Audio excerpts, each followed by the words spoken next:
Another day, another budol na naman tayo guys. So for today's video, mag-unboxing na naman tayo ng ating in-order. So diba, nowadays kasi, lagi akong naghahatid sundo ng estudyante. So, yan yung reason kung bakit lagi tayo na-expose sa araw. So, nagtingin ako ng sunscreen na pwede nating magamit para maprotektahan yung skin natin, di ba? From the sun. Ayan. Hanap ako ng sunscreen na, alam mo yun, yung makalakas makaprotect sa araw. And then at the same time, yung kapag in-apply mo siya, mana na yung effect niya, yung hindi ka na kailangan mag-foundation, mag-powder, or maglagay ng another cream, ganon.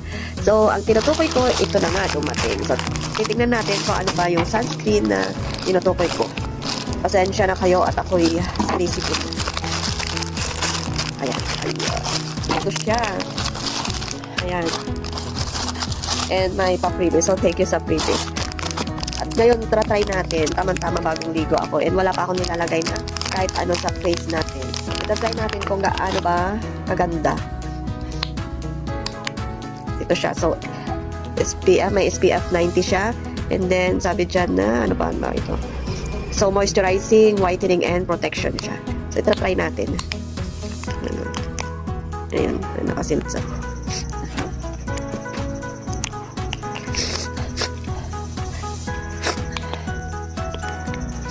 Ayan, so maglalagay lang tayo ng saan ba namin nilagay?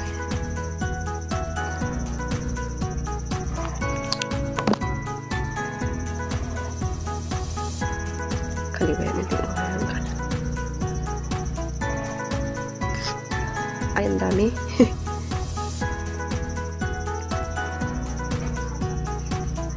Napadami yung lagay ko, guys.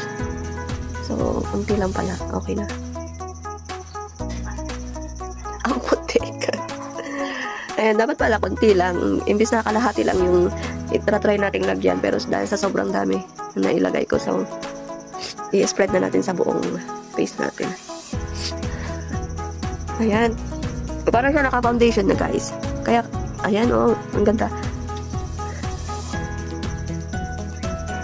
So, ang effect niya, parang na siyang naka-foundation, naka-powder, ganyan. So, kahit hindi na kayo, gumamit ng, gumamit ng foundation or maglagay ng powder, carry na siya. Tsaka ganun din naman yung gusto ko, yung hindi na siya magdadagdag. Hindi na ako nagdadagdag ng kung ano-ano pa. Yung parang sunscreen ay sapat na. So, ayan. O, diba? Para na siyang naka-foundation or powder. So, kung yung mga gustong ding mag-avail, yung mga gusto ding mag-avail ng ganitong sunscreen, so, ilalagay ko na lang yung link sa baba. So, check out na.